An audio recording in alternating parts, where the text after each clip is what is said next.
It's another day in pandemic paradise. I am feeling grateful.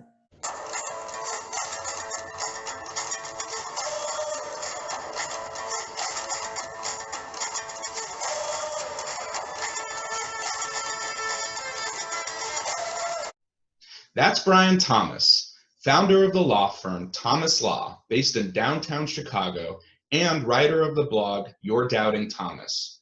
In this three-part series, we discuss his blog posts. If you say I'm not a racist, I have an African-American friend, read this. And to some, I'm still just an N-word in a stolen car. Throughout, Brian shares his experiences growing up in Elmhurst, Illinois, a western suburb of Chicago, and settling down in Northbrook on the North Shore. Okay, so your last blog post is titled, If You Say I'm Not Racist, I Have an African-American Friend, read this.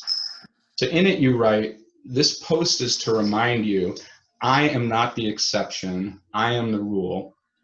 Problem is you don't see the black male as the people you know. Who are the people who say I'm not racist, I have an African-American friend, and who are the people who don't see the black male as the people you know? Well, the first question, A, who are the people who say I'm not racist, I have an African-American friend? If I had a nickel every time I heard that, the background you would have would be palm trees and I'd be on a boat. So I've heard a lot. And, I think the reason why we hear that, or usually when I hear it, is after something that could be considered a microaggression occurred, a joke was made that was off color, something was a bit rude, and then the defense is, I'm not a racist, I have a black friend. Right? And, in terms of, the second question. Yeah, it's like if I say, I'm not anti-Semitic, I have many Jewish friends. Exactly. Right, yeah. Exactly. Right? So, I think that a lot of people say that, right? When it comes down to, me being the rule and not the exception, I think that that's really more of a societal issue, right? So, just know that I'm not pointing fingers. We all, including myself, my wife, you, my parents, we've all been conditioned to see the African-American male as like this big, bad person. And we've been conditioned that way, not for our lifetimes, but for generations. So, what I'm seeing now is at least we are starting to move toward an acknowledgement of that fact by saying that there is a problem, which is great because you need that first before we can even start to go into any solutions. If there's not an acknowledgement of a problem, we're just going to sit there and kind of stay within that problem. So being where we are today, we can start now looking at solutions moving forward, I think at least. Right. And when you say that that's your perception of it too, what do you mean? Because I would think that, or that, you're guilty of thinking that. What do you mean by that? Because I would think that you wouldn't be, because you're experiencing it. Yeah. But I think we're all guilty of it because of the images that we've seen on television for me, over 40 years. Mm-hmm. Back in the 70s especially, we were really conditioned to believe that black men are dangerous. And I can't say that that's just in the 70s, 80s, and 90s. I mean, they're all, media depictions of us were usually negative. Very, very few times did you see a George Jefferson, who was really kind of a character.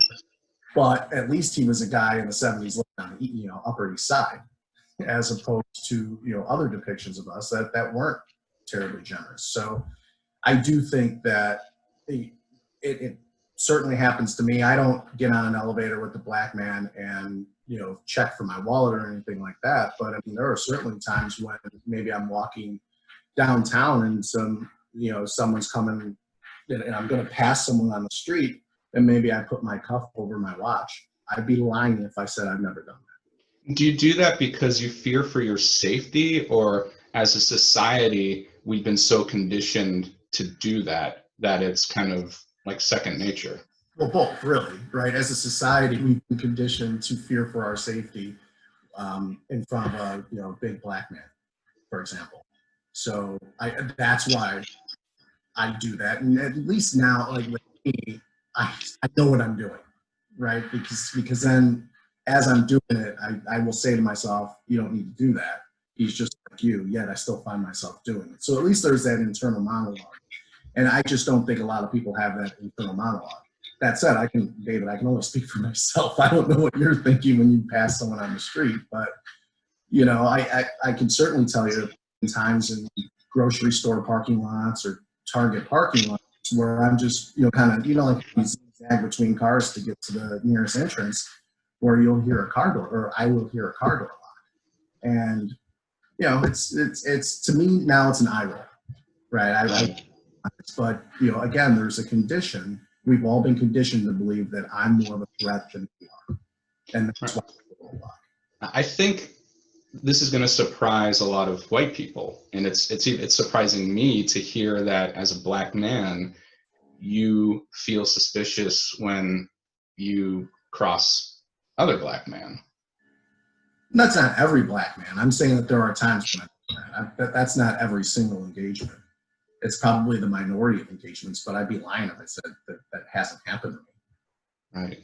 So we have this construct that everything was fine and equal after each African American history milestone, right?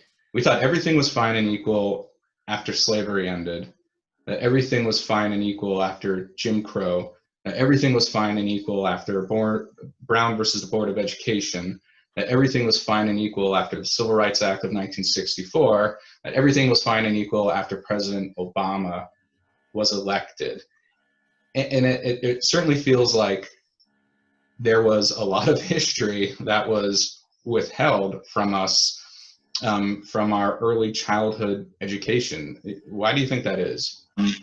So, what we were taught in history was a little bit of what you're saying. It was like, okay, African Americans were freed in 1965, and it wasn't necessarily that everything was good, but that's kind of where the story ended, right? Yeah, exactly.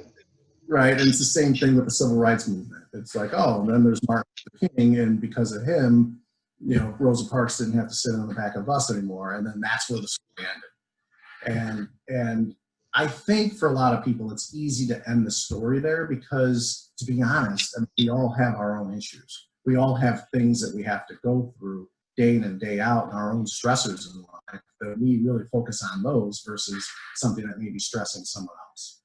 Unfortunately, the truth is that, because of a lot of societal constructs that, happened 50 years ago, you find a lot of African American men and women, because their grandparents didn't have the same opportunities as your grandparents had to move into a nice neighborhood, even if they had the money to do so, right? The money and education to do so. They still didn't have an opportunity to move into a nice neighborhood, buy a nice house, and therefore build wealth around that, and then also build a foundation for education where you live in a community where everyone goes to college, right? I mean, it was Tim King, who is the CEO of Urban Prep Academies. He said, you are what you see, right? So for my family, and when I say my family, I mean when I was a kid, I had the great fortune that my parents over 40 years ago made a decision, and it wasn't an easy one, to move to Elmhurst, right? They probably bought one of the crappiest homes in Elmhurst at the time, but they moved us there. They said, this is where you'll be able to get a good education, and from here you'll be able to go to college. So that when I graduated high school, going to college wasn't really a big thing because we had been conditioned by my parents, by my community, by my friends, and by their parents that's what you did, right? So it wasn't really a big deal to then move on and go to a 4-year university because that's just that was the next step in life. And I think that a lot of us, because that's the way we were raised and that's how we grew up, believe that too. And unfortunately for many, many people out there, that's just not what they have around them. And that's why going to a 4-year college or going to college seems like, a fairy tale, because it's just not something that you see every day.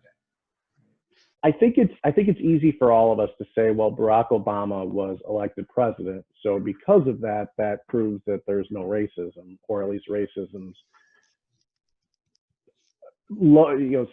small enough that we can elect an African American male as president of the United States, so therefore everyone else can do better. All other African American men and women can do better, and that ignores, the way the system has basically, put us in a position where it's not that easy just today to make the decision and say, okay, well, I want to become a lawyer, right? When you may not have the resources because of something that happened 40 years ago, right? And, again, I think you find a lot of Black and brown communities where the schools aren't as good as the schools that my children go to, or the schools that I went to. Again, I grew up in Elmhurst, but the sacrifice that my parents made to get us there was significant, right? And that was something that I knew as a 6-year-old and could tell, with being called certain words on the street, and being kind of watched in stores and things like that. So there weren't many people that looked like me in 1979 in Elmhurst, Illinois. I am going to refer to an older blog post of yours. It's called "To Some, I'm Still Just an N-Word in a Stolen Car." And you write, "There are times when I'll get pulled over, not for speeding, but because I'm Black in a nice car or a neighborhood I don't belong in. There are cops who want to remind us of that fact. Nice car, boy, but you're still Black." Mm-hmm. And I thought about that excerpt when we all went to dinner at Holtz's in Park Ridge a couple winters ago. I thought about it because when my Amy, and I got in the car to drive home, my main concerns were, how much will the babysitter cost? And would my kids let me sleep in the next morning? The drive home itself was elementary. I'd get from point A to point Z without a worry in the world. And that made me think about my privilege. What you describe in your blog post, is that something that's always on your mind in some form when you're driving through the North Shore? Not necessarily driving, but certainly navigating, right? And driving is a part of navigation. And I say that because what I've been doing a whole lot more of over the last 3 months than driving is walking, right? Especially back in March, to kind of deal with my anxiety, I found that I would throw on the winter coat, go outside and walk. And there are times when I'm a good mile and a half away from my home, and I'm thinking, oh shoot, what if someone sees me, doesn't think that I belong in the neighborhood, and I need to explain to the police who I am and where I live, and I don't have any ID on me, right? So that is something that I think about. I can't say daily, but if I take 3 walks a week, it's probably on my mind or crosses my mind one of those walks, probably a little bit more. And, as an example, in my particular neighborhood, I don't get the texts, but my wife does. And, we have solicitors that come through our neighborhood regularly. When the solicitor is Black, one of our neighbors will text, say, a group text, use a group text and text, say, 10 or 11 people on that text and say that there's a solicitor in the neighborhood who is out of context, and feel free to call the police if they need to. Now, we don't get the same texts when the solicitor is white. It only happens when the solicitor is Black. And I can tell you that the person who does this is my age, has children, my children's ages, is perfectly fine in front of me. And, it kind of goes back to conditioning. You see that Black man in the neighborhood, they're out of context, right? I may not be out of context for that particular person because they know who I am, and they know, that I fit in, quote unquote. But another African-American male that they don't know may not fit in. And that's why, feel free to call the police should you feel threatened, quote unquote. Next time on Another Day in Pandemic Paradise, part 2 of 3 of my interview with Brian. I discuss 2 instances in my early 20s when I was pulled over by police officers, and Brian discusses how that experience would differ had it been him or another black male. Because I was trained differently by my parents, right? You get pulled over, especially when it's night, you put that dome light on, you open your window, hands on the wheel, on top of the wheel so they can be seen at all times, and yes sir, no sir. In the meantime, be smart, be safe, and be well.